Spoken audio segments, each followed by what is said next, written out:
They've won Tonys and Oscars and Emmys and Grammys. There's no red carpet 'cause they're home in their jammies. From Melrose Place to Broadway to Janeway and her crew.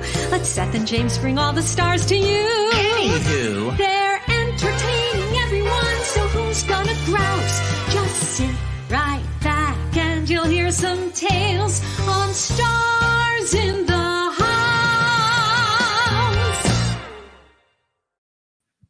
Hi, everyone. Welcome to Stars in the House. I'm James Wesley, and this is my husband, Seth Rudetsky. Yes. No, sorry, I'm thrown because it's such a boring story. Anyway, hi. We're just getting exactly because of that.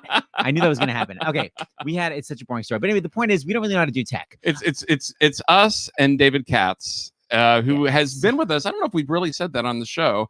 He's been with us since he was like 15, I want to say. I worked with his dad. You worked with his dad on the Rosie O'Donnell show. He was a comedy writer. After I left the Rosie O'Donnell show, David was born. So that's literally either how old I am or how young he is. But the point is, he always would volunteer on all of every time we do a social justice benefit, he'd always volunteer. So when we started this a year ago, we're like, oh, David, can you help us? Not really knowing he'd become like in charge of he's a musical theater major, but he's in charge of all the tech. He's got 2 more years of college, and he basically does everything on the show, bringing every star in the world.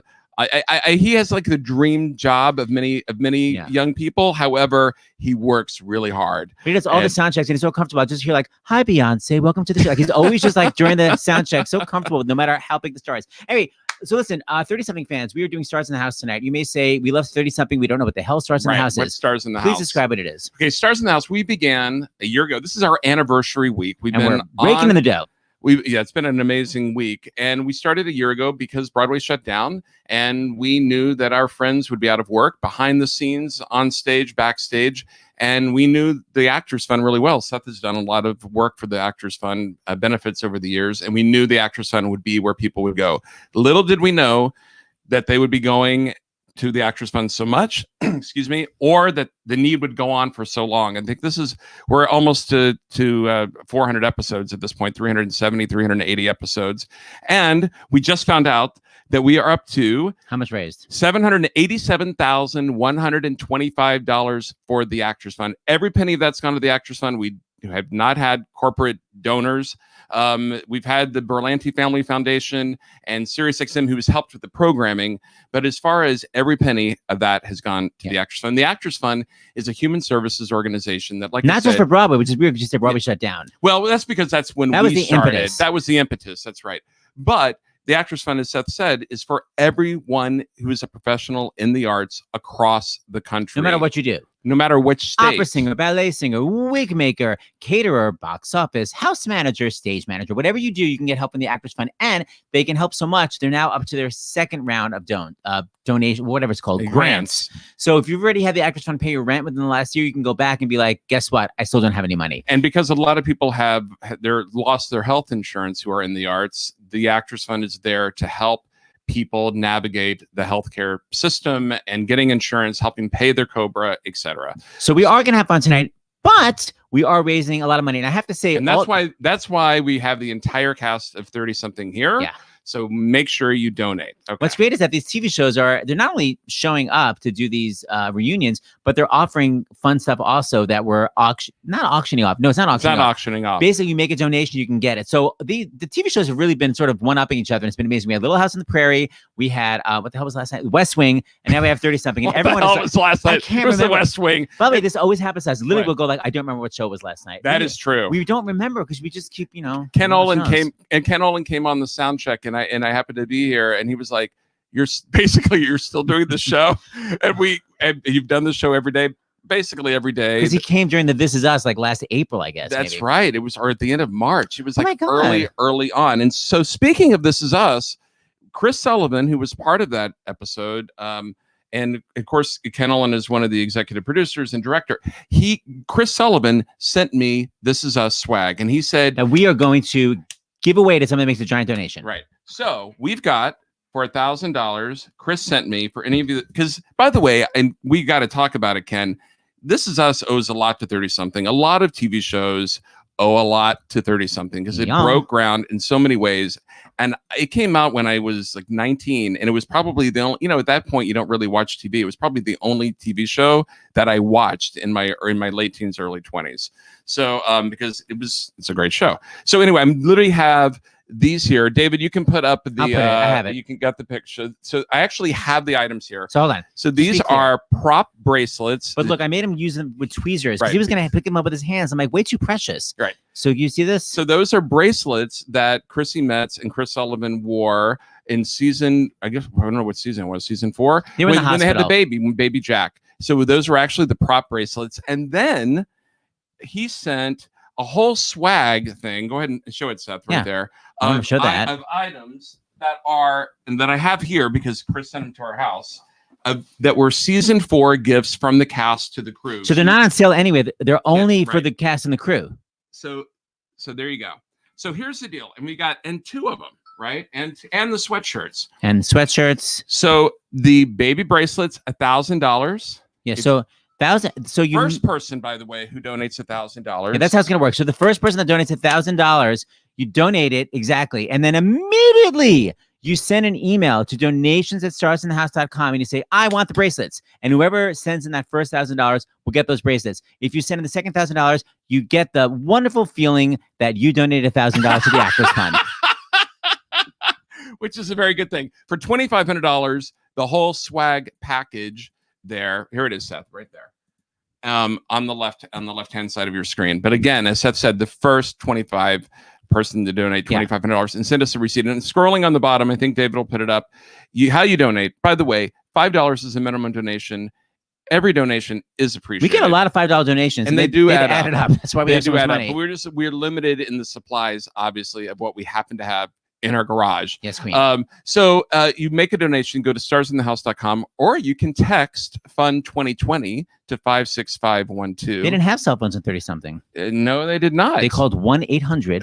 And the point is, you can and then you forward your receipt to donations@starsinthehouse.com. If we have time, we'll have cast members read some donations. If not, then we'll have them scrolling on the bottom. It's just like if you're old enough to watch 30-something, you know what the Jerry Lewis telethon is. Yes. That's what this is, but for the Actors Fund.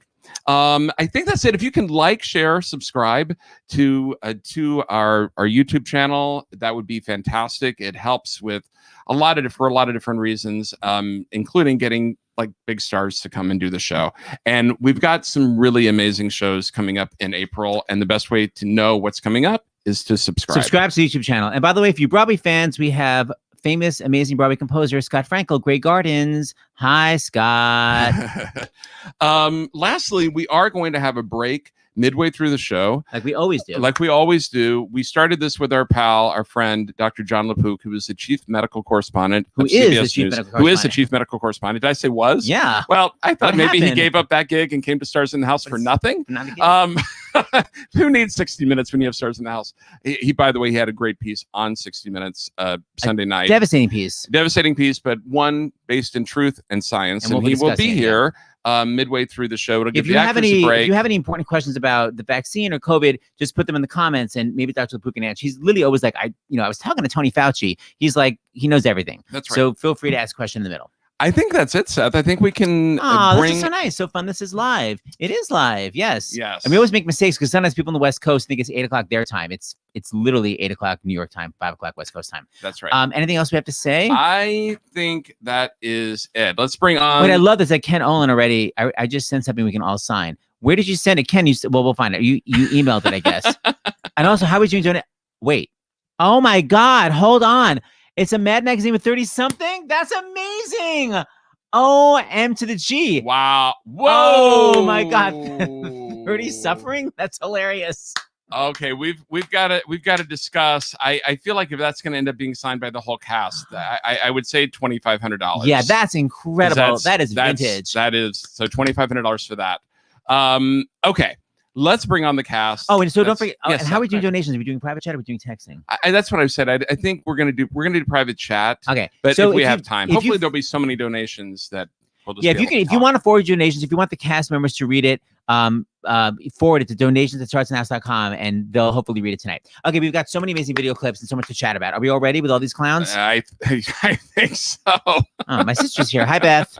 Okay, let us please bring on the cast of 30-something. That's right. So it's Philadelphia. It's 1987. We've got the friends from Philadelphia that we all became friends with. I don't know where to start, so I'm just going to bring them all out. It's an ensemble show, so I'm going to just start. How about bringing out, as you would say, the clown who started this all, right? Tim Busfield. Yeah. This was the last time we saw Tim. This was in our apartment. This was Seth's birthday. This is February 29th, 2020. It's right before we had to wear masks. Literally, these were the last people that we saw, and I'm not joking, without masks. In New York City. Oh my God, we had the best time. And there's Tim, and there we go. So let's bring out Tim first, since he's the one who got this all together. Tim Busfield. What's up? What's up? Timmy, why are you in what looks like a safe room? You know what? Mock me. Just start right off mocking me. 100%. I for some reason I couldn't get the pictures going. I had pictures of Ken Olin going back to when he was like 5, but I can't get him up. Not true. But I have pictures of Kenny, much younger, which I knew he would hate. So but I can't get him up. I don't know why. But I want to see these guys. Where are my friends? No one showed up, Tim. Thank you. Yeah, you're the only one. By the way, $500. Tim Busfield will do a private Zoom acting coaching session. I've been teaching a lot. In my life, I've taught a lot. But if it wants to be a monologue class or an audition class or a directing class or any of that stuff, I'm happy to spend an hour with anybody. You can be just starting out or down the line. I'll do that. But Come on, $500. By the end of it, you'll be a much worse actor. Hey, Tim, why don't you know everyone here? Yeah, why don't you tell us, and I'll bring the person up. You introduce them. Melanie Mayron. Get her out of here. Melanie Mayron. Fantastic. Melanie Mayron. Hey! Polly Draper. Where's Polly? Yes, Queen. Woo! Where's Horton? Horton. We got there, Patty. Clowns, Patty. Well, you got Patty and Ken together. Patty and Kenny. Hello. Hello, everybody. So excited to see these guys. I just race right through it. But anyway, these are Hi, everybody. Beautiful. Hi. Good job, Tim. Good job. Hey, Mel, is your name also Melanie, and you changed it like for the show to differentiate? No. Okay. Which one of us are you talking My next to? question. Oh, what? It's always been Mel? You can guess my name. Can I guess it? People know what my name is. It won't be fun. We could auction that off. Wow. Mellifluous? Maleficent. Maleficent? It's not Melania, is it? Please. Okay. That's as political as we'll get, but I had to make sure that wasn't the case. Yeah, okay. Okay. All right. I don't think. I don't think you guys were clear about like Tim's thing. Go, Ken. Yeah, he'll pay someone $500 to take an acting. Up to $2,000. He'll do 4 classes that he will pay for. He'll pay. No, he's a good I would teacher. totally take your class, Tim. Yeah, we'll take your class, Tim. I'll start the bidding. Let's start the bidding. $5.50. Oh, wait, you said 500. Oh, Oh my gosh. Okay, we have so many questions. First off, let me just say this is a difficult show to find online because it's not on Amazon, it's not on Netflix, it's not on Hulu. What the hell? It was so hard. Look what I got. I literally had to buy. I wanted to, but my gosh, the DVDs. And I saw a lot of people commenting on that. Anyone want to talk about that? Why it's so darn difficult? We are working really hard to get MGM to release it on Hulu or even on.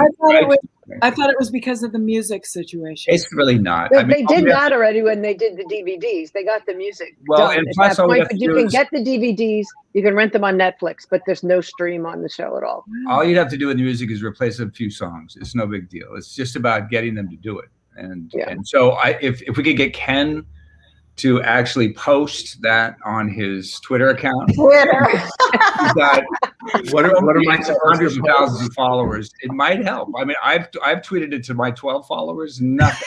What am I supposed to say? You're supposed to say start a campaign to MGM. Call MGM.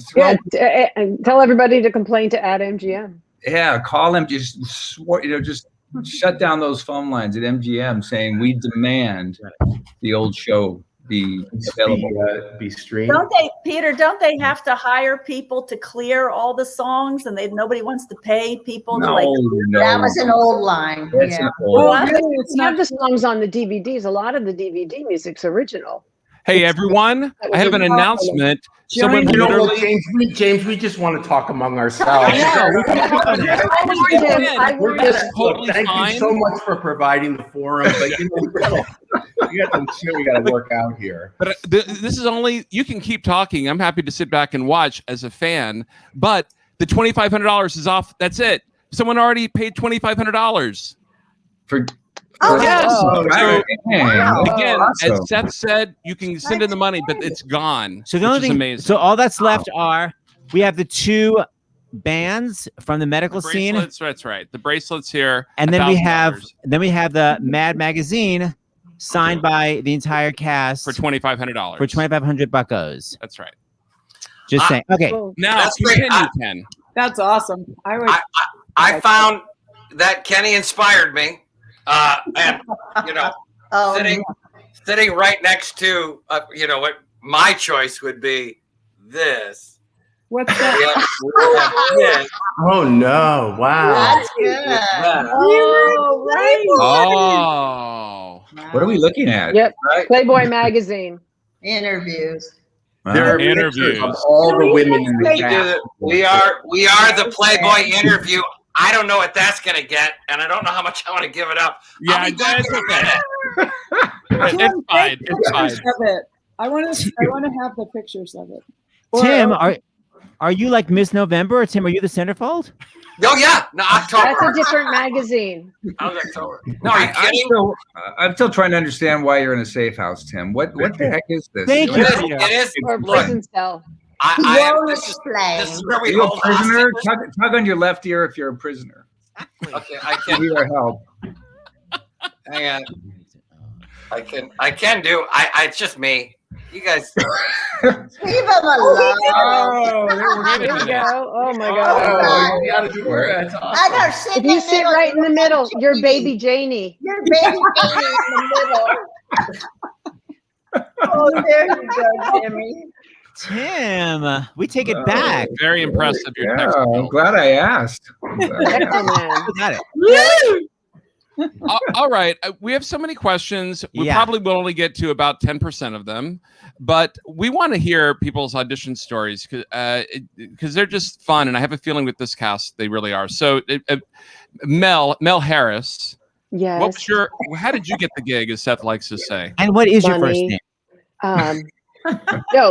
My given name is Mary Ellen. My little sister said Melon, and that's all I've ever been. So that's it. So, wow, Dr. LaPook was in the private chat. I thought he was having a stroke. Wow, Dr. LaPook, excellent. Who knew? Thank you. There you go. See, a man of information. This is a good thing. That's no, right.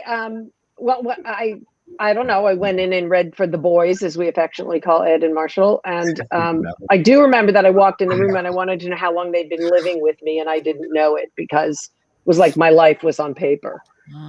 Went through auditions and we all met at Network. I remember that, and they round robined us and mixed and matched and all that, and we ended up with this wonderful gang of people. Did anyone go in for a role that they wound up not getting and they moved over one? Actually, originally they wanted. I read Hope because my character of Nancy only had like one line in the pilot, so there was nothing to read. But I think the sort of fun story is that when we were going up to Network and all of us were there, Marshall and Ed had not told the network that Ken and I were actually married. So they waited until they approved of Ken for Michael and me for Nancy and the entire cast. And then after they got the approval, Ed and Marshall said, and by the way, Ken Olin and Patricia Wettig are actually married in real life. And I think the network was a little stunned, like, oh no, whoa, that's going to get weird, But that's it really did too. It really did. It was so strange. It was kind of elephant in the room the whole series. Yeah, we almost ruined it a couple times. Yeah. Do you guys have any advice about what it's like to work opposite the person you're married to and not want to kill them? Not want to kill them. Oh, I thought you. Are you asking those guys? Yeah. We'll let the rest of the cast speak for us. We're actually dead. We weren't exactly calm all the time. We were known to clear the set a few times. The first time I directed her, it was the directing that was, because we didn't work together that much. I worked with Mel. Mel and I mean, as far as I remember, Mel and I got along famously, and Patty and Tim got along famously. It was only when I tried to direct Patty. I was too tough. Yeah, and Tim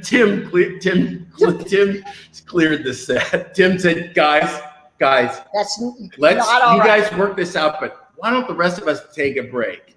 So that's true. So yeah, that was hard. Yeah, the only time we had to clear the set was because of Patty. It really wasn't. It was usually me. Patty. It was usually me. All of us that know what it's like directing Patty. There are a lot Directing of Patty was that was not fun. It's Tim liked me. I like you. We all got along. Patty. What? We all loved you, Patty. Yeah, in spite of the fact The that I girls loved you. Thank you. It was a very close. Yeah, group. it was a very really close group. Melanie and I auditioned together. We flew out from New York together. And we first were auditioning for no. You were on which? How did it? This is also what it's like Alzheimer's. This is going to be the first. This is going to be the pilot of 70 something. Did this happen? I auditioned for Melissa, Right. and I think you auditioned for Melissa, and they gave you. I auditioned for Ellen, the part I got, and then they said to me, "Would I want to play Melissa?"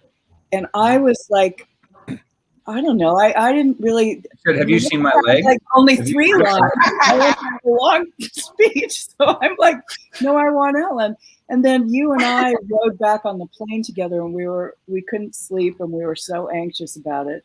And I said to Marshall, "What about Melanie Mayron? She was so good, and she's so great." And so now I'm just singing my own praises. How I'm the one. So Polly got me the part. But okay, the longer Polly got me the part. Polly got everybody the part. I actually got me the part. I went in and I said, "I think That's so perfect." You know who else was up for Melissa was Tom Hanks' wife. Yep. Rita Wilson. Rita Wilson. Yeah. Who ended up doing the show? She ended up on the show as a divorce lawyer. Mm-hmm. Yeah, I think they so wanted people that what they would say, at least they've said it before. I don't know how much it's true or not, but the voice, they wanted their writing to come across so sort of effortless that they were looking for actors who could do that. I mean, they said to me kind of what they said to Polly. They were having fun and they said, "What about Gary?" And I said, I can't. I don't know anything about being single and a sex symbol, but I can screw up a marriage. So I'm much better. They offered you Gary before me. They offered you Gary before me. After. Yeah, they offered me all your directing slots too. That's not what they told me. Oh, that doesn't. This is like hurting everybody now. They didn't offer it to me. I think they just wanted to make sure they were so mixy matchy. They didn't offer it. They said, "Would you want?" Nice to know this is the last time we'll ever be on anything together. We were close until I remember. It was like I remember it was March 20th, and that's when it really all came apart. Yes. I remember though that Marshall and Ed wanted to cast people that had kids as characters that had kids, and people that were, they were very adamant about that at the time. Like casting Mel and I, knowing that we had kids and that we were that we knew how to cook and behave with kids, and that the single people, I don't know why that's They mattered to them. Yeah. Could have something to do with their view of actors, possibly. Mel and I looked like Ed had done About Last Night. That's right. And I think Mel and I looked like the picture of what Rob Lowe and Demi Moore. You know, Close enough. Yeah. But they knew us from Marshall knew us from preschool. Our kids went to preschool together. So Marshall knew Patty and I that way. But didn't I read a story about, like, did you go to Disneyland or something? Marshall and I, I think Marshall and Ed, I think they had struggled a little. I don't know if you see like the picture of me when I was young. I was an Adonis, and if you've seen pictures of Ed and Marshall, they're kind of like not so much. So I think they. Peter's rolling his eyes. So I think they had a little trouble wrapping their minds around. They had a different image in mind for Michael. So Marshall and I took our kids to Disneyland together. I was trying to convince him, that I was actually not how he thought of me. You're a family man. And he probably did think of me that way, but. And Peter, we found your audition reel where you had to prove that you were a father type with beautiful Farrah Fawcett hair.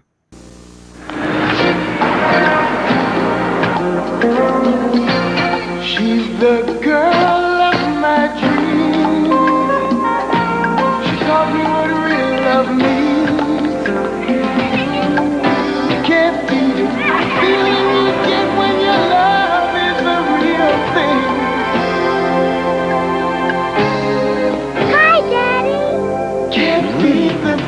Coca-Cola Classic. You can't beat the feeling. There's oh my God! Oh my! Yeah, Wow. That was a very, very difficult shoot. I just want to bad. Poor Peter. Yeah, all that hair. So difficult. Really. All those casting. It's terrible. Wait, what was hard about it? The lace front? Well, if you look closely, there's actually braids with beads in them. Also, a subtle touch that my actual real children never let me forget. It's so botanic. Peter, didn't they have a fit at the network about your hair and thought that it should be cut? And Ed and Marshall went to the mat about it. Wow, I don't remember that, Polly, but that doesn't mean it didn't happen. That was part of my Alzheimer's. Sorry. Yeah, no, my that's two. That's two. You only get one more. Whoa! I miss Polly. I'm worried about Polly. My story about auditioning for this thing was that I had quit acting by then. I was starting to direct, and they were friends of mine, so they said, "Would you act again?" And I said, "No, I'm not really doing that anymore." And they said, "Well, here, read the script," and I read it and went in and I read with these people and. I was thinking this is actually really cool, but I really did, I wasn't into that. And Ed came to me and he said, "Okay, well, first of all, it's never going to go. And if for some reason it goes, you can direct one of the first 6, and if it goes, we'll kill you off after 4 years." And so, he did not say that. He did. No, he did actually. Wait a minute. You knew in the very beginning that your character would die? Yeah. For real? Yeah. Why did you tell us? Wait, you're talking as though that they know what they're going to do on the 4th year when they start the first. They didn't know how. That's a big exaggeration. Also, P.S. Why do I get called on my Alzheimer's and not him? No, I was going to say there's a lot of mental illness. Maybe it's just this side of the screen. Mental illness is rampant, and it's like it's. They knew they were going to do in the 4th year. Yeah. It was because they knew by then. At the beginning of the 4th year. Hey, didn't they put out a fake script that Patty died? No, it was that you died. What? Come on, I did not make this up. There wasn't an internet then. I don't think they put out false scripts. The only people that were like the assistants in the office. Oh my God, this is so horrible. I'm the only person that did, and they teletyped the whole script to journalists. I remember the entire album of the 101 Dalmatians from when I was 5. So I know So your memory is short-term memory, Paul. Oh, it's not the long-term memory. Selective memory. All right, everyone. First of all, we have to make sure we thank the person by name that gave that money. We totally forgot. Yes, Gene Pope from Bedford, New York, the $2,500. So we want to thank Gene. That's A. Thank you, Gene. B, I want to just show that Ken and Patty did get along during the show. Look how adorable. What's it like working for my wife? What's it like working for my wife on the same series? Fun. It's fun. Most of the time. We have a nice time. We're extremely. Yeah, well, you should have seen what happened after you said. I don't even know what that is. What is that I don't remember that at all. That's so cute. Oh my God. So special. That's great. Maybe I won't go back to my own house tonight. So unhealthy. He's mean. Thank you for sharing. Oh my gosh.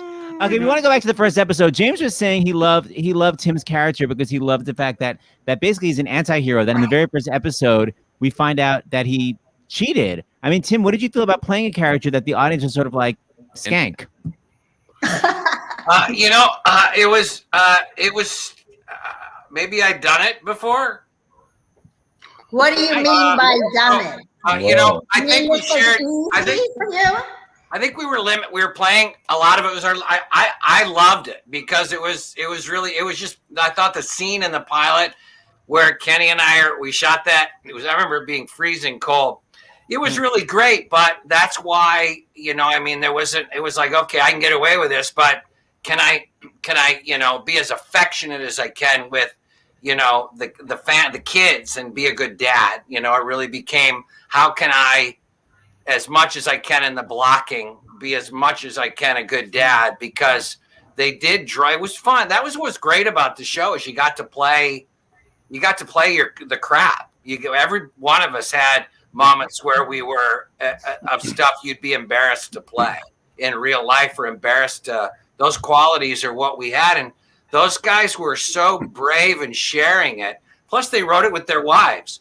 So, like when Susan Shilladay was married to Marshall, would write Elliot, he'd be at least 40 IQ points lower than when the boys would write him. He would just do the dumbest things. And you could see it. And the guys gave him a little humanity, but the women writers were like, no, he's an idiot. We have that scene, Tim, between you and Ken. Would you ever do it? The real question is, would you ever tell me? Would you? Yes, I would tell you. I'd have to tell somebody. That's the truth. So? So what? Have you? Have you? No, have you? Excuse me? Wait a minute. No, wait a minute. Excuse me? Never mind. Look at that. I hadn't even had acting classes from Tim at this point. This is prior to studying with Tim. $500. You were so good. Well, of course, it goes both ways because Mel and Polly had their scene. I think it was a few episodes later where you're contemplating. I think there was, I don't know if a plumber came over, Mel, that you were that was really cute and you were flirting with. We just flirted a little. You flirted? You did? Oh, good for you. At least you did something. Stop it. No, you're too damn perfect for your own good. You're allowed to have a little fun. Cooped up here all the time. So, what do you think will happen? Why does anything have to happen? I don't know. You're supposed to tell me it's nothing and that I shouldn't think about it. It's nothing and you shouldn't think about it. Yes, that was one of the great things about the show was it just seemed real. It was just real. Yeah. There were times where Patty had done a play. We all kind of knew each other. Kenny and Patty from Circle Rag. We played softball together. Kenny and Patty and I all knew each other, and Patty knew my ex. And Patty's favorite thing is when she would get me so upset in a scene that I would call her by my ex's name. And Patty would do this. She loved it. She knew just how to tweak me because she'd spent, months with her in a backstage. And so she would do things and I would just she knew how to push my buttons And so she would. They did that a lot. You'd tell them something, private, and next thing you knew, it would show up on a script. Oh yeah. Yeah, you learned really quickly not to share anything in your personal life that you didn't want 20 million people to see. Well, that was going to be one of my questions for all of you. Was there a particular thing that you said, inadvertently or not, that went into the storyline? Melanie, was there anything? No idea. Yeah. What? You can't say. You can say no one's really watching. Yeah, right. Well, oh God. I don't know if I told it because it's like out to the world. It was the gynecologist show, Polly, remember? Yeah, absolutely. Melanie dated her gynecologist. No, Sissy Spacek's gynecologist. Sissy Spacek. Even better. At the Cannes Film Festival, and I told everybody, and I told the guy, I don't know, I was just whatever. It became one table read, and the head of the script says, I'm in love with a wonderful gynecologist. That's funny. Hi, Nicole. I looked at them like, what did you do? Oh, it was that literal? But it was a great dating show. Literal. So many times we would go up to their office, to Marshall and Ed's, and we would either be discussing whatever the scripts were, but also picking brains. We would tell full stories of what happened and things with our kids and and there it would be. I mean, sometimes entire episodes like yours, Melanie, where it's based on something you said. There were quite a few of those. Everybody would tell, but we were all 30-something, all the writers, all the directors, all the actors, we were all living in that same bubble at the time. So all our stories were relevant to the story.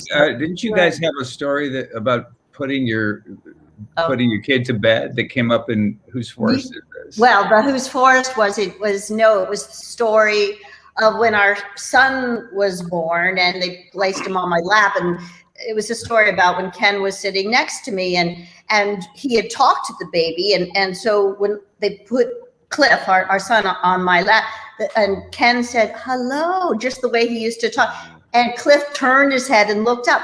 Well, they used that as the center story in Whose Forest Is It? That was between mostly about me and Tim, and Peter directed it. But yeah, I think they were really smart about. I think they felt like, why should we work harder than we have to work? Like, what? Let's, if we have really good material to use, we'll use it. And then, there were a lot of things that were probably fictionalized, but there were a lot of things that we shared, but it was a very open kind of a group that way in terms of communicating with the writers. It was very collaborative that way, I think. A lot of us became directors, and Peter had directed before, but they gave a lot of us opportunities. Those of us that wanted to direct. Well, I know I saw 5 out of the 7 of you directed. I was like looking. It was like I couldn't believe there were that many episodes. But does that mean you became on a show? Is it more of the showrunner, the producer who runs it, or does the director still sort of the boss? Do you know what I mean? Showrunner, the producer. I was just wondering, how is it to go from being an ensemble cast, and then all of a sudden one of you is the director telling the others where to go and what to do? I always give notes to my fellow actors. That's one of my charming things that I do, is I constantly give notes to people I'm acting with. But what's it like? No, this is a very supportive. That didn't feel like that. No, we were really supportive of each other that way. That was pretty nice. Weirdly, every single person, and Patty and I were the only ones who didn't direct. Everybody was really good as directors. Yeah, they were good directors. And they still are. Yeah. So I think it was we just lucked out, partly because they had a great training ground with Ed and Marshall, because they let all of us in on the whole process. They weren't, you just don't worry your pretty little head about this. No. Take care of it. We used to watch dailies. Yeah, we used to be able to watch every day at lunch. There were dailies, and at lunch they would serve lunch, and you could see all your work. Anybody could come. With Jerry Lewis. he would come in when he wasn't doing the telethon. But that's an amazing way of learning things. I mean, I had only been acting on stage, and I didn't know very much about acting on film. And after like weeks of oh, that's not good, I shouldn't do that. But it's because I got to watch dailies every single day, and you learned so much. It was a really good. Partly because both Ed and Marshall were directors. Yeah. And so when you directed for them, it was like, there's no apprenticeship program for directors. You usually just go to school and then you're thrown onto a set. But this, you got to work out. And we used to call it the Ed Zwick Samurai School of Directing, because it was like, he was a harsh teacher, but a really good one. You know, I remember him taking me down to the set one time, and so I'd show him what I had planned with my shots, and I remember him sitting there next to me, just shaking his head. And as he walked away, he walked past someone, and he said to him, he said, "He's just not getting it. He's just not getting it." Yeah. But the thing that did is it made you really dig deep and try and figure out and learn. You know, what is it that you need to learn to make this work? And work out over and over again, just, you know, without a whole lot of consequence. When you direct a movie, the stakes are so high. But if you're directing an episode of a television show, you can make mistakes, and it's not that big of a deal.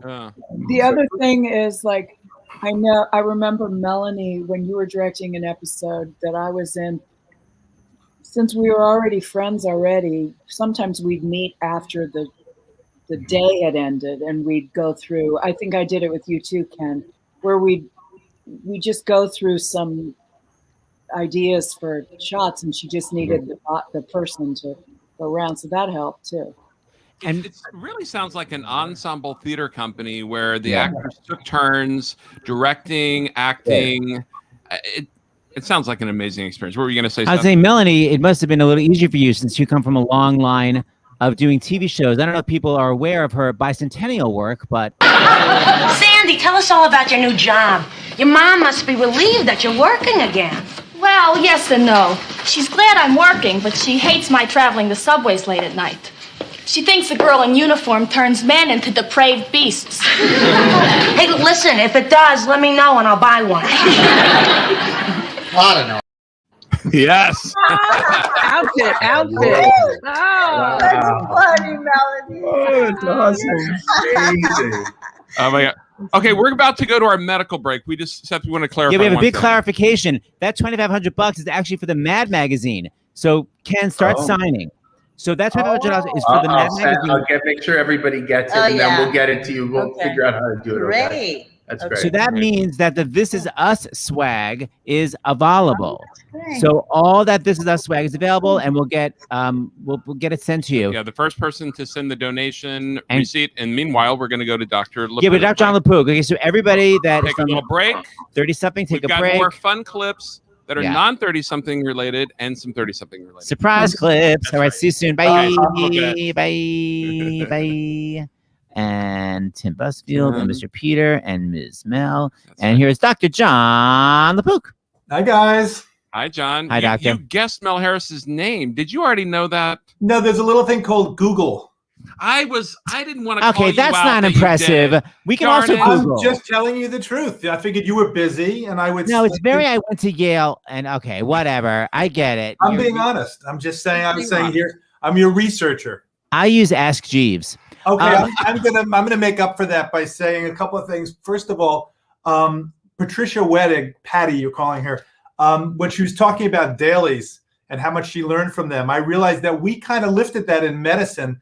There's a thing called an OSCE, Objective Structured Clinical Examination, that are basically where they film doctors in training, often with actors, doing real clinical scenarios, and then afterwards we look at it in a way that we never had the opportunity to do that. I certainly did in my training, and say, oh wait, look, I should have done this. My body language was wrong. My tone was wrong. I was looking in the wrong direction. So that reminded me of it. And the other thing about her, of course, I remember, because I was also 30-something when 30-something came out, but I was a young physician, that how much I appreciated her portrayal of a woman with breast cancer.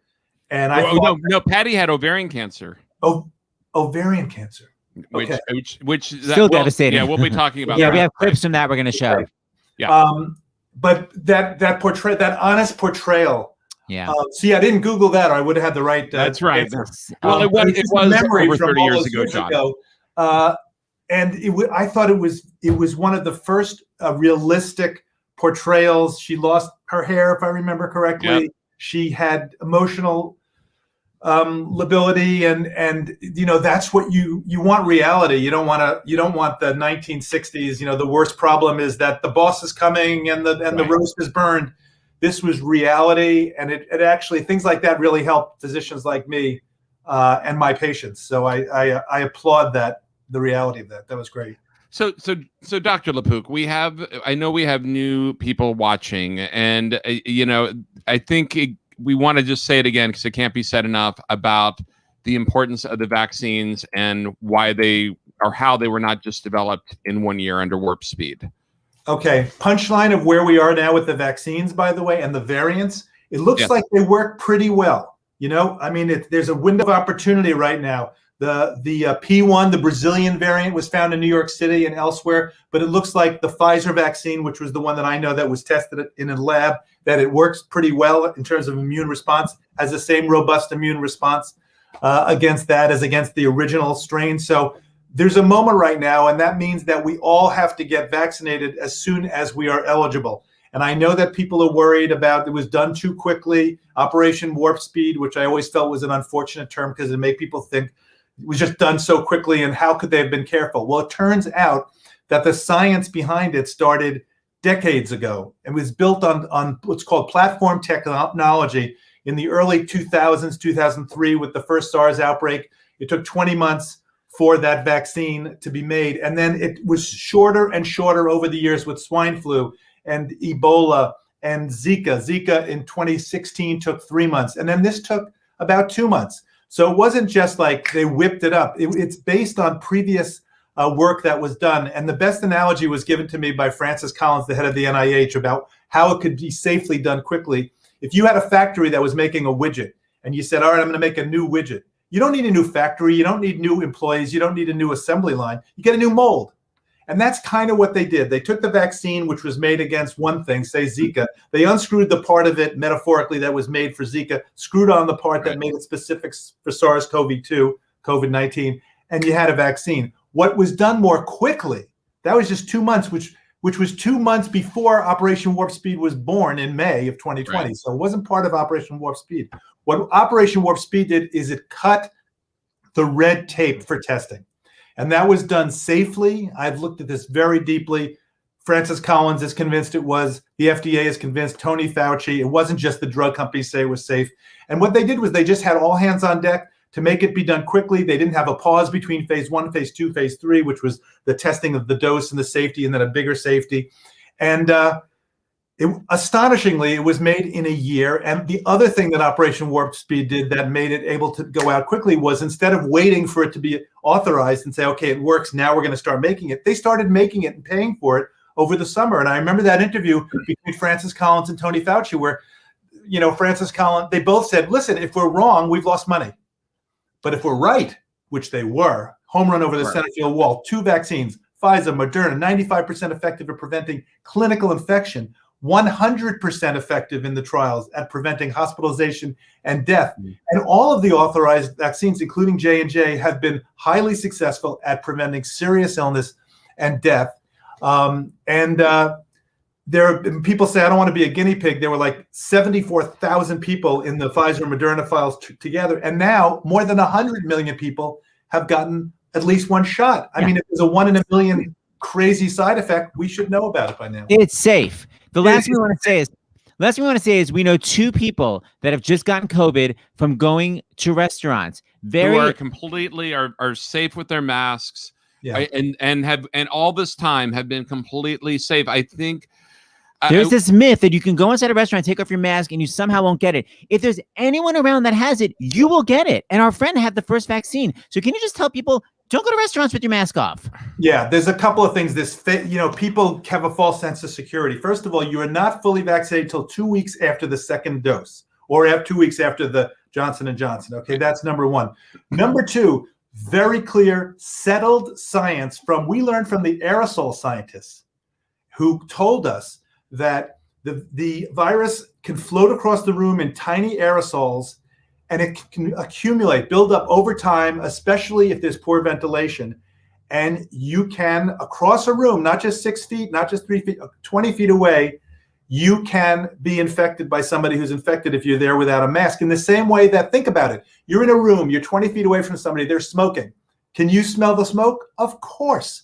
If the smoke can go across, the aerosol can go across. So I've basically been saying to all my patients and friends, you know that whole tradition of eating and being together while we eat? Not right now with people who are not in your pod. Just eat separately. I mean, all of us gobble down our foods anyway. It's another 15 minutes, to eat or whatever. I mean, you shouldn't do it that quickly, but I tend to eat quickly. So eat separately and then get together with your masks on and talk. All right. Thank you, Dr. LePook. All right, we will see you. Incredible.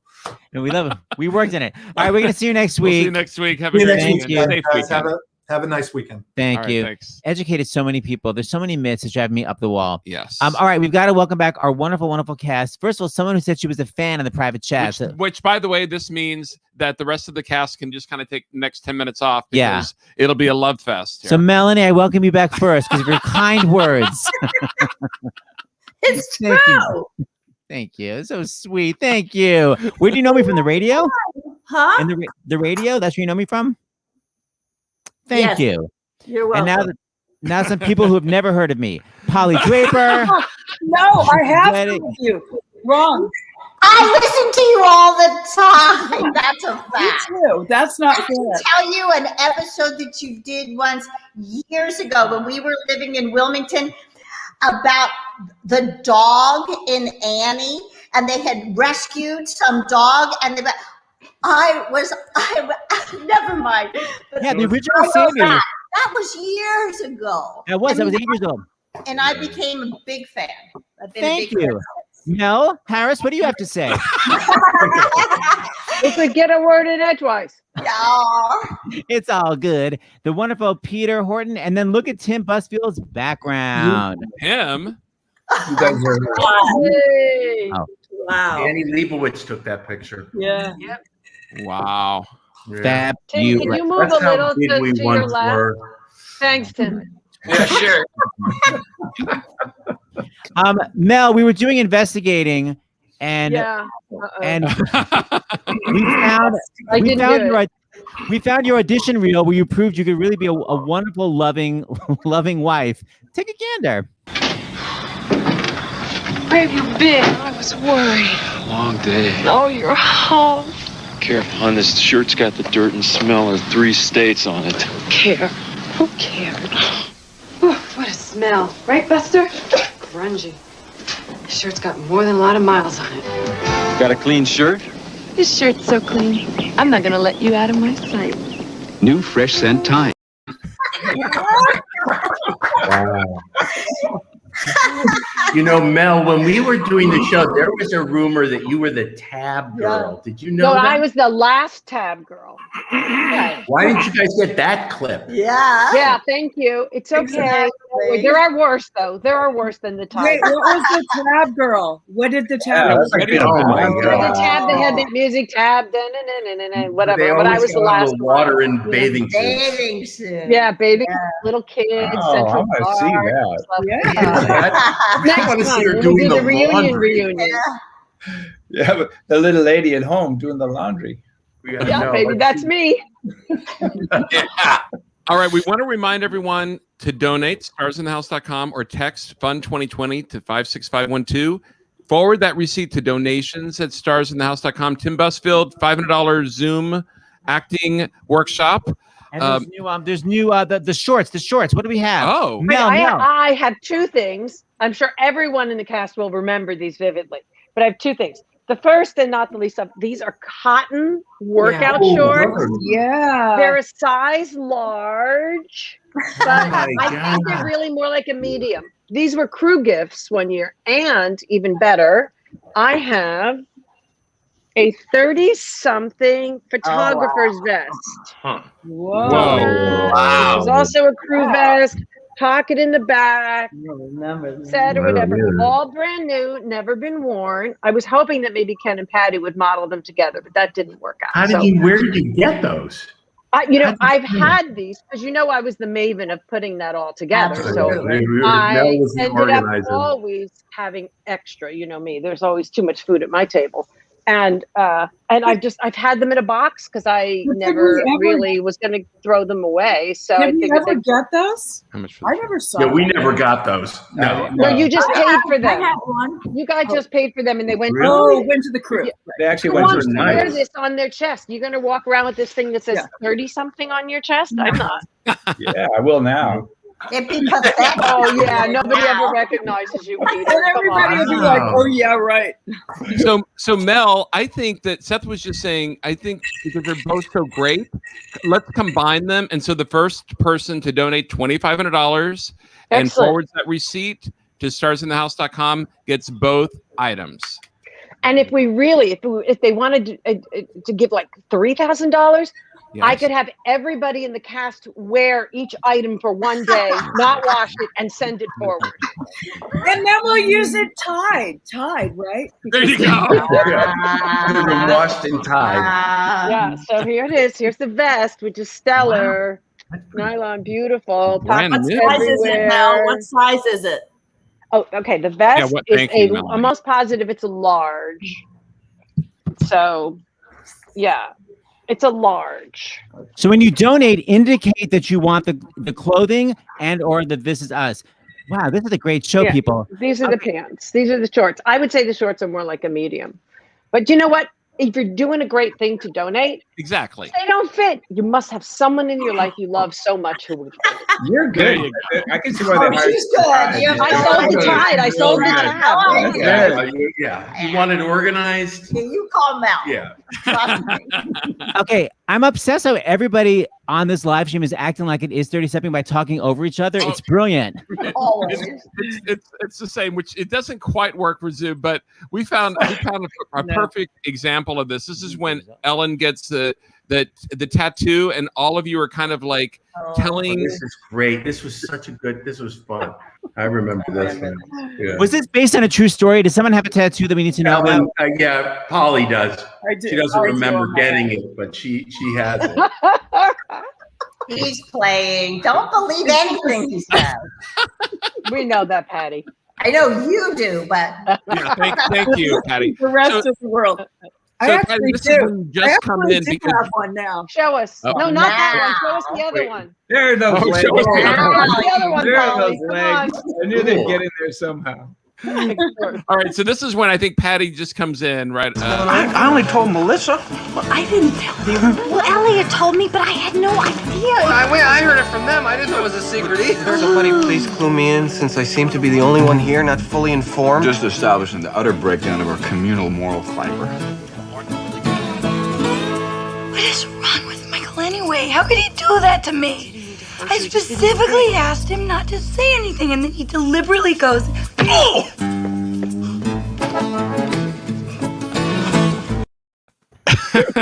That's good. That was funny. You really hit him too.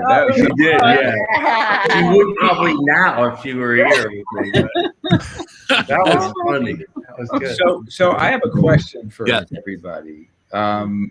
We got, like Ken was saying earlier, this close to doing the remake of 30-something. And it fell apart because of COVID. But if we get it back together again, can I get a show of hands of who would do it again? Who would say yes? Oh. Come on, Patty. Patty. Wait. Yeah. Jimmy, what's wrong with your hand? No.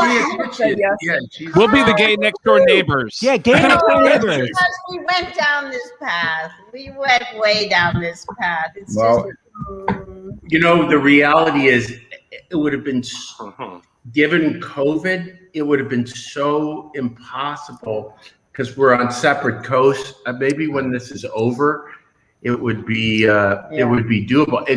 I mean, speaking for me, I don't know how much that influenced their decision, but it would have been impossible for me to be part of it, and I think it would have been really different. Melanie, and I mean, being in LA, we had this. And then Ken and I would have been on different coasts. I mean, for the I would have. You could just Zoom your parts in. I would have.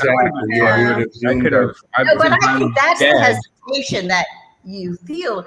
I mean, it wasn't very easy to get together in the first place, and then it was the disappointment of it and all of that. But then Ken and I this past year went, how could we have done that? Yeah, how could he couldn't have flown. I mean, he's tested on This Is Us 3 times a week, has to be. And he would have had to have stayed here. There's no possibility, had they picked it up, that he could have participated at all. But when we all get together, now we're in a different we would love to be together. But we don't. The biggest thing, we don't need the young people. Like the young people were like dragging us down, right, guys? That was the problem. It was a problem. You mean the young people with the 500,000 social media? They're so slow. They're slow. Yeah, those young people, right? They're pretty. Yeah, that's the big. That's the biggest. Memorize all those lines. They're so pretty. That's the problem. Okay, so we don't need that stuff. We're entertaining. We know how to backlight ourselves, right, Peter? Yeah, you got a halo around you now, buddy. Yeah, well, you guys look like green screen stuff. Polly has a tattoo. What? Yeah, exactly. Like, wait, you actually have real 30-year-olds? That's so 1987. So, well, Peter, yeah, go ahead, Polly. Go ahead. Well, I was going to say the last time we all saw each other was the read-through of it, because we were planning to go that next Monday, I think. We were gosh. Monday. It was Thursday, the 12th. It was Thursday, exactly. And we kept getting updates all during the time we were doing the read-through. That's right.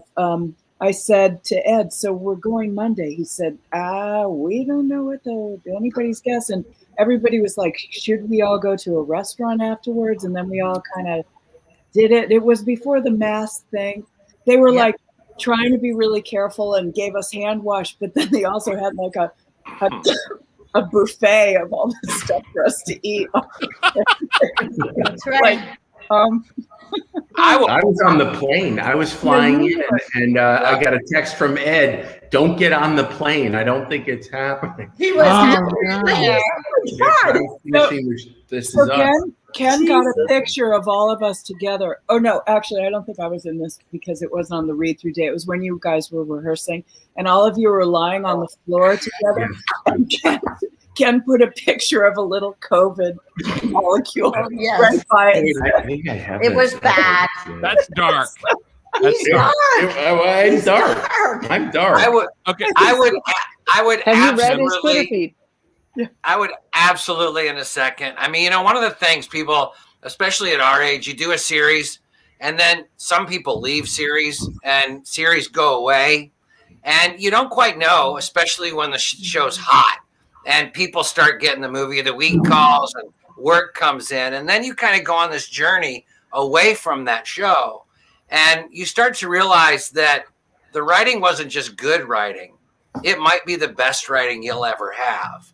And as our careers go along, we keep doing all these shows, and some are really good. And Kenny's got This Is Us, but you really long. I long for the days when I could play with this ensemble, and how close Patty and I got in the marriage stuff. I remember there were scenes that would go by where the director would say cut, and we would literally, this haze would go away. We had no idea what we did.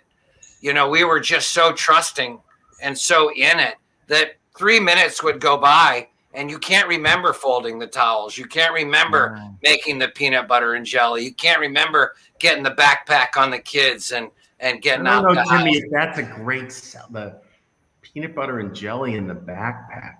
Yeah, but Ken's being the way he is. But the truth is we were all in. That was the feeling. We were all in. That feeling of being all in, or we were all in. We were all in it together. We had all started. And to have that opportunity to be with this group again, that was. I would do anything. I would do anything. It would be the pleasure at this point, which we didn't know when we started. Yeah. Was this 7 people. It was it was magic in my life and always will be. Yeah. For all of us. That's something you don't. That's a tough thing because you just don't know. Yeah. You just really don't know. And we've kept it all these years, which is beautiful. Yeah. It was really, really a fervent experience. It was a really fulfilling, but you don't know it. At the same time, we were all in our early 30s, mid 30s. You just don't know that you're experiencing something that is almost impossible to replicate. Yes, you think the next job will be like that too, and then you realize, oh, wait a minute. Not exactly. Yeah, hold on. All right, let's do it again. Let's do it again. Even though I'm dead, and then I don't get to join you. There's always a ghost, man. There's always a ghost. I was thinking they can't really bring you back in a flashback, but they can have like imagination. Wait, what are you trying to say, Polly? I wonder what he'd be like. I wonder what he'd be like as. We don't need Peter. No, they could. We don't need Peter. We never needed Peter. No. Peter was in. Peter does look. You did. Peter was in shows. You were in shows after you died. You were in episodes after you died. I'm Ken's muse now. He doesn't realize. That's what I like. A little shoulder thing. Little shoulder thing. I feel like I'm VFX. Big and just Peter like the baby on Ally McBeal. Yeah. Be Peter on Michael's shoulder. I like it. He could be a good Peter and a bad Peter. Or a little Jiminy Cricket. Cricket. Say that, Polly. That's exactly right. I could have the good guy and the good Gary and bad Gary. Good Peter and bad Peter. And Polly, maybe when you come back, you can get a little more focused because I found you talking about you kind of wanting some more lines. Let's take a gander at this. I'm here with Polly Draper, the star of TV's 30-something. Polly, thanks for being here. Oh, I'm thrilled to be here. But Meryl, I'm not really the star of the show. I mean, most of the show is about the couples, and I'm barely in a lot of the episodes. That must be so frustrating for a woman of your exceptional talent and ability. Well, you must know the feeling. I mean, what are you on in this show? Like 3-4 minutes tops? By the way, just so you know, that was scripted. That was all scripted. Oh, not necessarily the news. And she's one of my best friends. So, that's not yes, but Polly, was this scripted? Oh, how'd your show go? Well, it was just about like every week. I was on for just under 3 minutes. How about you? Oh, same. I was barely there. All I did was talk about Lyme disease and say pass the salt. Look at our hair. What is the deal with our hair? Tonight, everybody's hair on the show was like, oh my God, the 80s hair. It was so pretty in the 80s. It was so good. Everybody's got like a little thing going on. And the shoulder pads. And the shoulder pads. That was the thing. That's the thing I most deeply regret. I thought my hair was the best. Your hair was the best. Yeah. Really stood the test of time. Bold. It was very bold. Yeah. Well, 30-something went, besides depression, you had couples therapy, you had cancer. Of course, a big controversy, and I know they're not here, were the two men in bed. That was a huge big deal. Peter Frechette and David Marshall Grant. Yep. Right. Amazing. It was amazing. Was there what kind of flack? Yeah, flack. What kind of Roberta flack did you get? Huge. There was a phone call from ABC to Ed Zwick and Marshall Herskovitz where they were in an argument because in the original script they used to kiss. Right. And there was like a huge argument about whether or not they could put this on screen. And the conversation ended with the executive, who will remain nameless, screaming, two men will never kiss on ABC, and slammed the phone down. Oh, no. And didn't the advertisers pull out for that show? Yeah. And it was a big Melissa episode. It was the one, remember the boxing sequence that I had and all you guys? Yeah. Oh, yeah. The show was called Strangers. And it was Melissa was because of Lee, the young boyfriend, and she felt like she was too old to be going with him. And so it was the judge versus Kid Stedman and that boxing thing. So it was a big Melissa show, and then also with her best friend and his lover. And it was the only show. It was the one where you guys were all in the boxing stuff. You know, Polly, you were my coach. You know, Kenny, you were the announcer.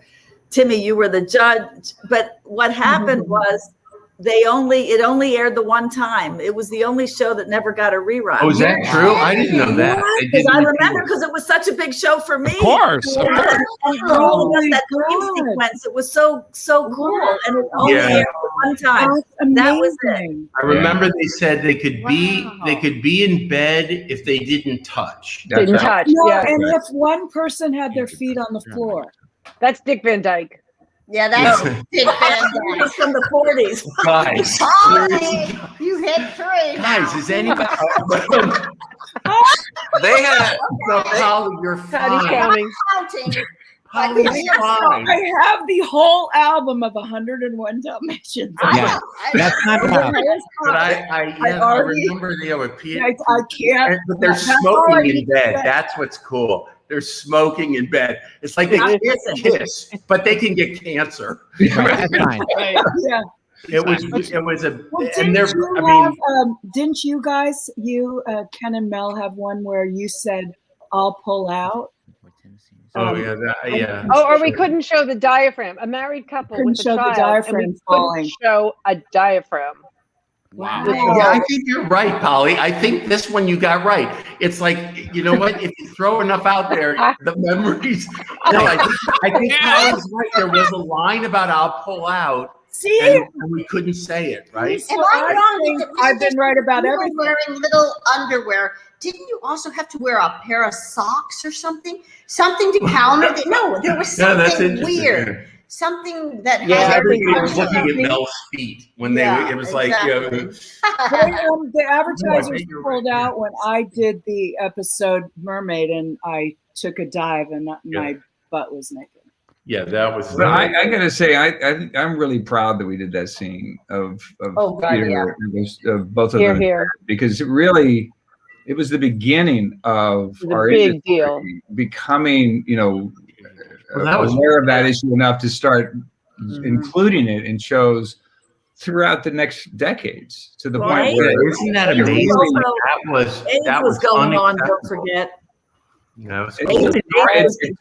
took something that was considered fringe and made it normal and brought it into everyone's living room for decades. That character, Peter Frechette, came back then in I think the last year, and he was sick because it was Peter Frechette came back and he was sick. He had AIDS, and I loved work. I mean, Peter, it's great. Peter's wonderful. So is David Marshall Grant, but yeah, he came back, and he and Michael, I think, had a friendship. Yeah. I want to talk about the real issues about the couples, because I love that the whole lack of sex with Tim and couples counseling. I think it shocked so many long-term married couples that something that I think was very prevalent in relationships was actually being spoken about. Tim, did you like being a quote-unquote pioneer in the area of lack of sex? Oh no, Tim is he's a god in that department.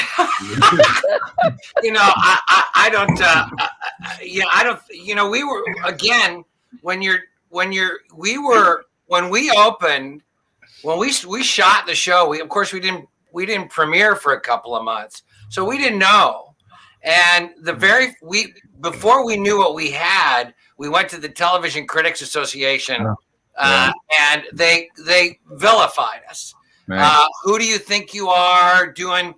So I remember it really, in a great way, it forced us into a bit of a cocoon as a cast. Our team became so insulated, and we kind of went, don't let the outside in. I remember we all sort of grouped together. And then the second year, the very first question put us back on our heels. And I remember Peter and I saying, we're done at the next television. If you're going to do this, that we had no question. I think it was a question to Patty about the Emmys or Kenny, and I can't remember. But it was was bad. It was brutal, and so we had a very we didn't let the outside in. A lot. Yeah. So as far as my character thinking, or you're thinking you're doing anything iconic, we weren't that cast. We didn't go there. The work is what mattered, and not letting the outside in. And we also, though, to me, we also had that. I remember when we premiered on ABC, when it finished and they went to the news, they went to whatever, and the woman who was the anchor was crying. Oh, that's right. Yeah, I mean, it was, it was such a particular thing. I mean, we so hit a target that was, I mean, I don't know that there was a show prior to 30-something that you would have called zeitgeisty. It just wasn't. And by the way, when we were on 30-something, there was no such thing as demographics. Right. It was all a sheer number. It was all and when we were on the show, they started talking in terms of, well, actually, you guys hit this demographic that the advertisers want. We were getting the highest advertising dollar on the network at the time.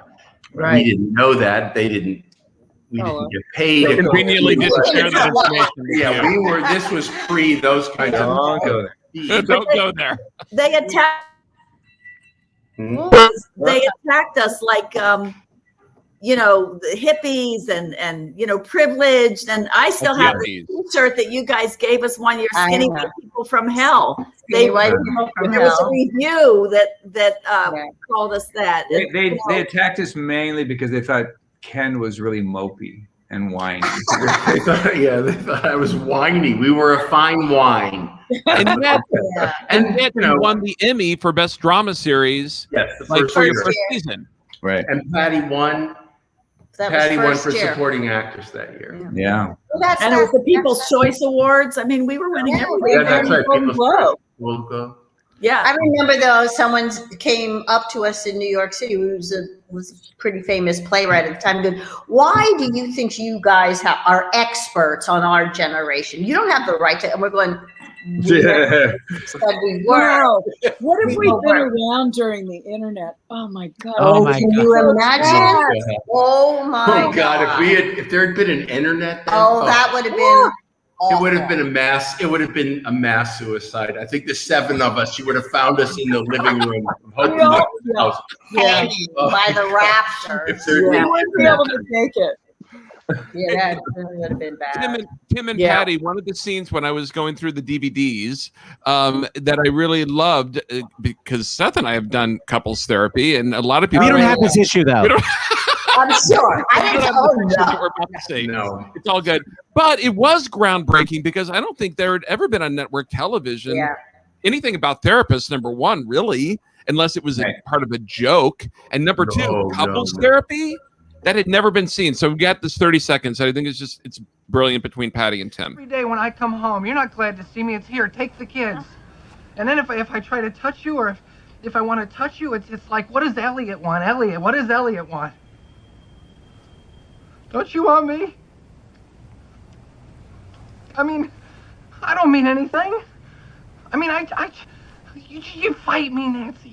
You do. You fight me. No, you fight me. You do. You're fighting me now. You're fighting me right now.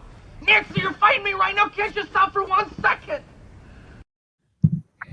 One of my favorite scenes in the whole show. It was just amazing. Marshall Herskovitz, the creator of the show, played the therapist. Really? Yeah. We filmed all of the therapy sessions in one day. Yeah. We came in the morning. That was an amazing day for us. I remember Tim. I remember you walking out from the stage after you had shot some of this stuff. Yeah. Walking out with just kind of shaking your head, saying, "We're getting deep in there." I remember those guys were. I remember that the first draft of scripts would hit the stage in a box, and everybody would read them. You'd see the crafty guy crying, and the first draft of therapy was really raw. And then they did a TV pass, kind of, which they didn't do a lot. And Patty and I met. And we had the script, and we talked for a minute. We went upstairs, and we said, it was one of the few times we kind of said, what happened? The script turned blue, and then turned into an episode of TV. And we said, please go back to the original white writer's draft. because they recorded their fights, their therapy, Marshall, I think, and Susan. There was a rawness to it. And I remember Patty and I going up and saying, please go back to that version if you could. And they left some of the blue stuff in and they sort of put it together. But there was a show where they weren't hurt. Their egos weren't hurt. They wanted to hear what we had to say. And it was that kind of, we had that kind of freedom. It was really Did they put it back the way it was? Yeah. A lot of it they did. Yeah, changed it. And then changed it. And we would ask, we would do that. We'd go up and sit with them and they were really great. Yeah, they at least let us in the office. Yeah. Patty, I have to ask you because my mom is doing fine now, but she was diagnosed with advanced ovarian cancer in 2010, and little did I know that by watching 30-something 20 years earlier, because there was Gilda Radner who passed away of ovarian cancer. Oh, and then I read her book. Mm-hmm. It was like back to back, and we, our daughter and I, when she was really little, we went to the cancer support community, the Gilda's Club here in New York. Talk about that a little bit, because it's still 30 years later a disease that is not talked about enough, and there isn't enough talked about it. So go ahead. Well, at that time, I think it was even more stigmatized. Yeah. Cancer was then than it is now. I mean, it was still partially people thought that they could actually get it if they came in the room with you. I mean, not to touch, people were afraid to touch people. And I mean, we talked to a lot of people. It was, for me, an incredible journey to go on. I had taken my daughter to preschool one day, and there was a woman who had cancer, and she wanted to know where I was getting my treatments from. Wow. And I said, well, no, I said, I'm not getting treatments. I don't have cancer. And she was, no, you can tell me. It's okay. It's okay.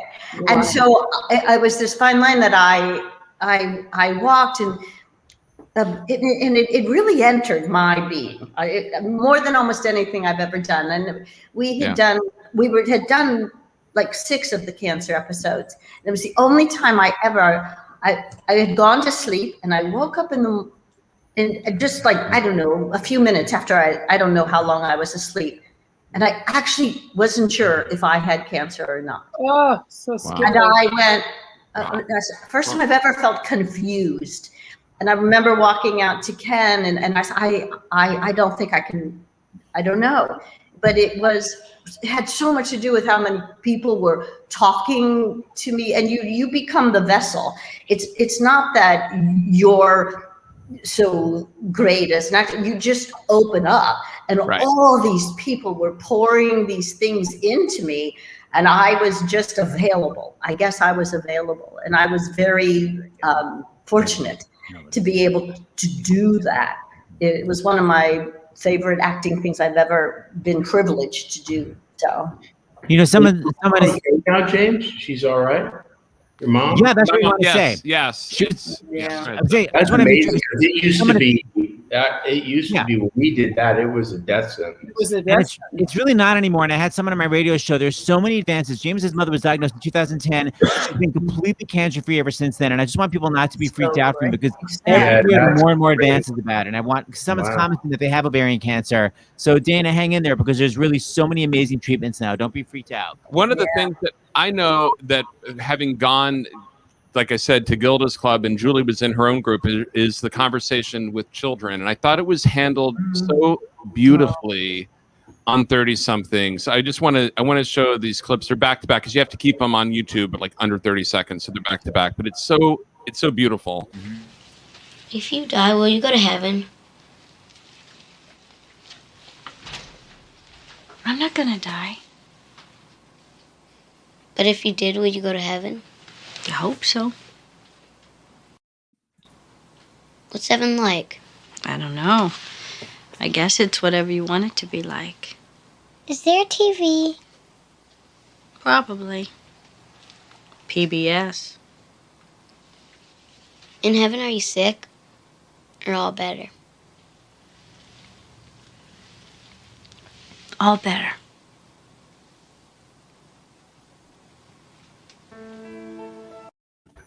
So good.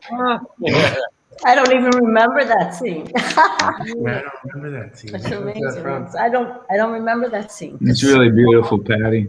Really is. Well, Yeah, Peter, Peter, did you direct that? I don't know. I don't remember. I don't remember.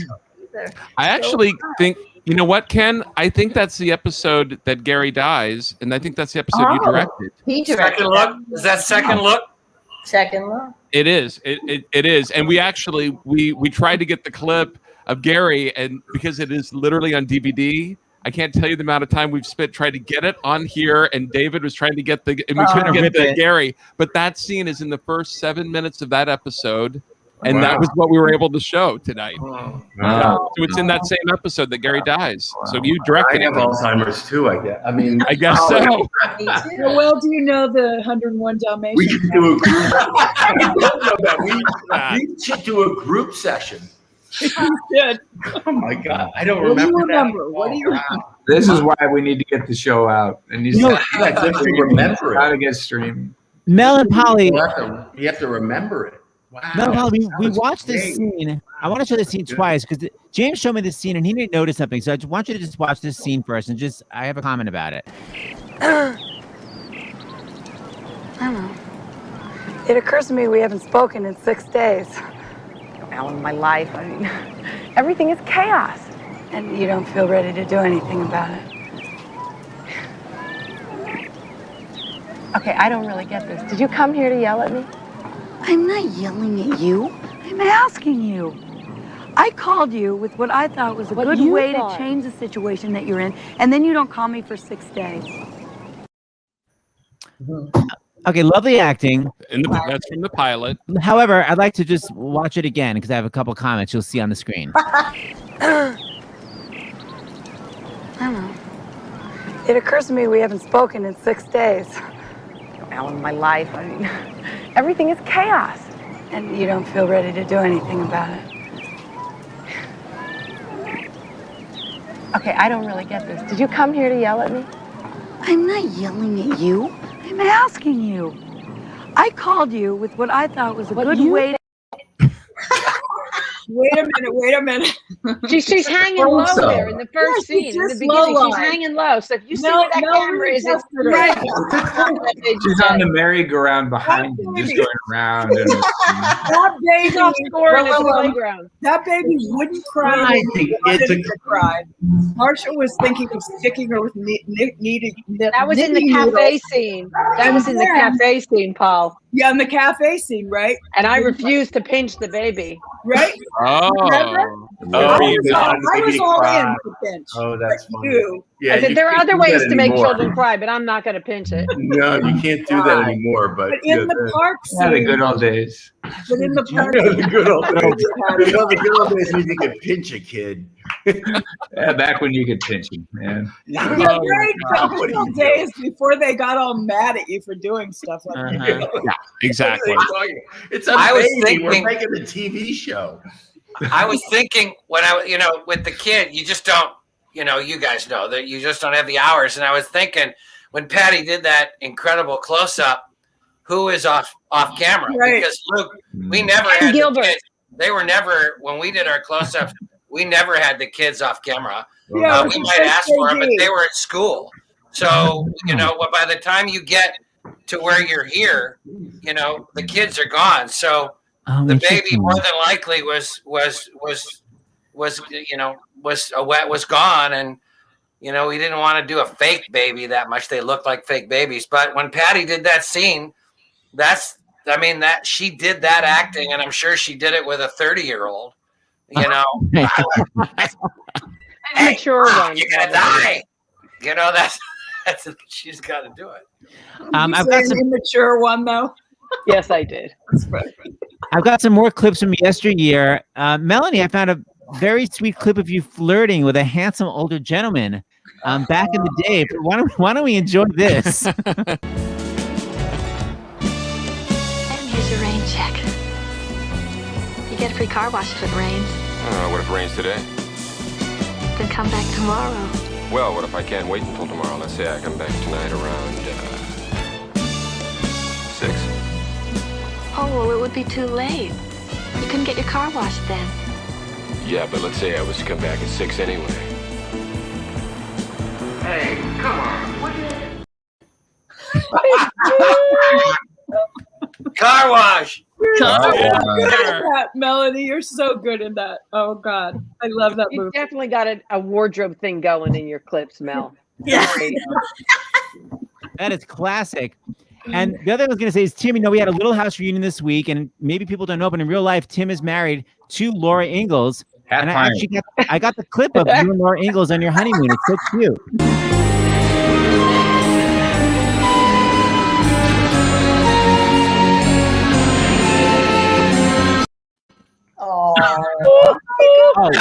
Hotel. In an episode of Hotel, we played mentally handicapped couple that ended up getting married. Charles Dubin. Yeah. Before all this marriage stuff. Wow. Yeah, that was and I think it was right after I started the children's theater, and it was a good guest spot for me.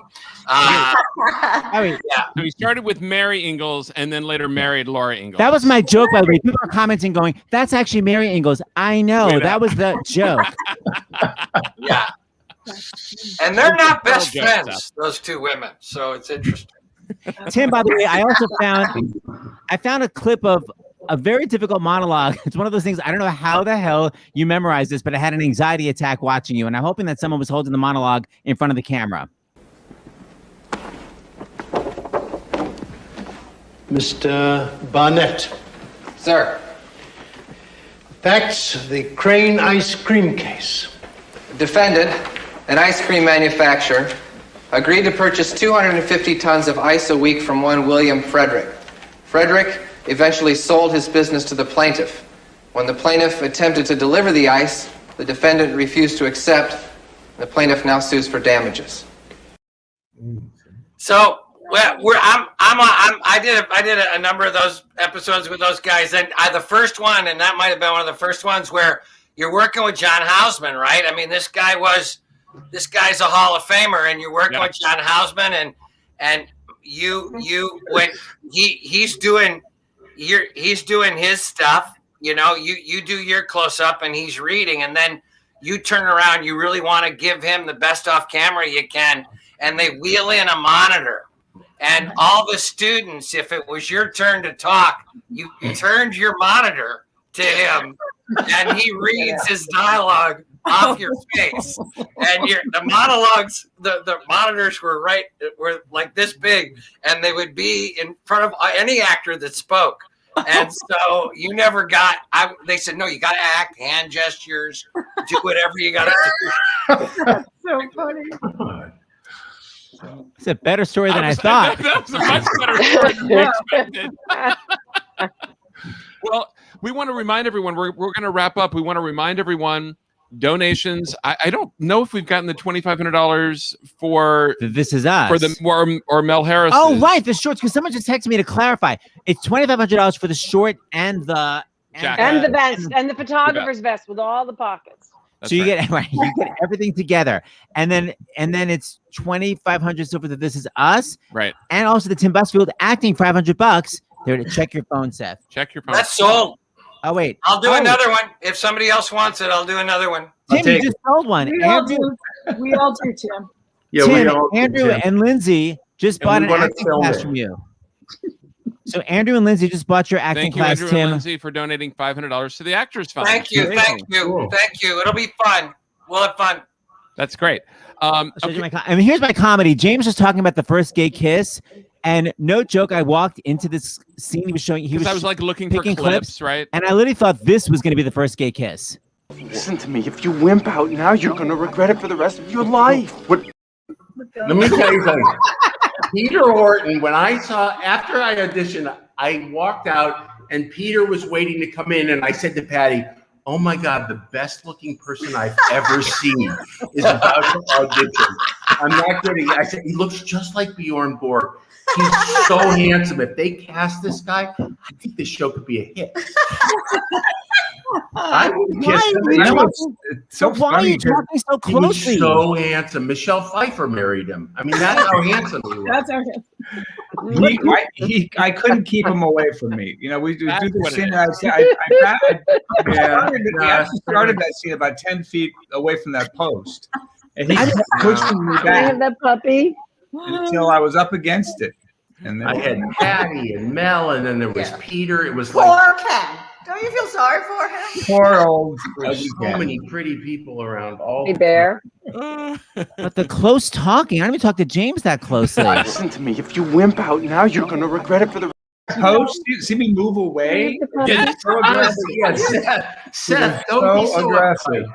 Seth, you have to loosen up. Like, But if he had done that, in this day and age, that would have been a much bigger issue. I could have filed charges. But he was very, very, very pretty. Well, we want to, Tim, thank you so much for getting this cast together. Thank you, Tim. Yeah, this has really been great. Really miss you guys. Maybe we'll see you in New York when we can all, or in LA. I don't know, wherever we'll be. Or the reboot.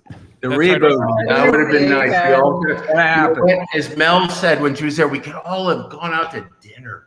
That's what we really like. We would have all gone out to dinner together. We're gonna work, but go to dinner. It's gonna work. You know, you can always, I can always tell the shows I'm on, if any of us were in a restaurant together, we'd have to pull up a chair. Even unless they were eating with somebody who was there, it wouldn't be like, hey, wave across the room. 95%. Oh, look at that. Olivia can meet Romeo. Yeah. So cute.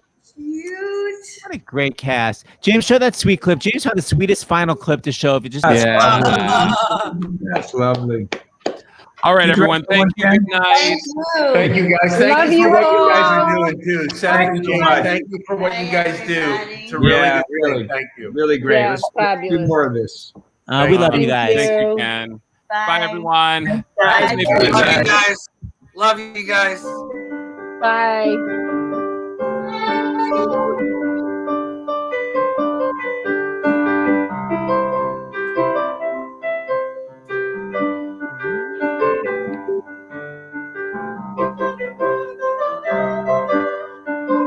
Where they go? Around from where we came.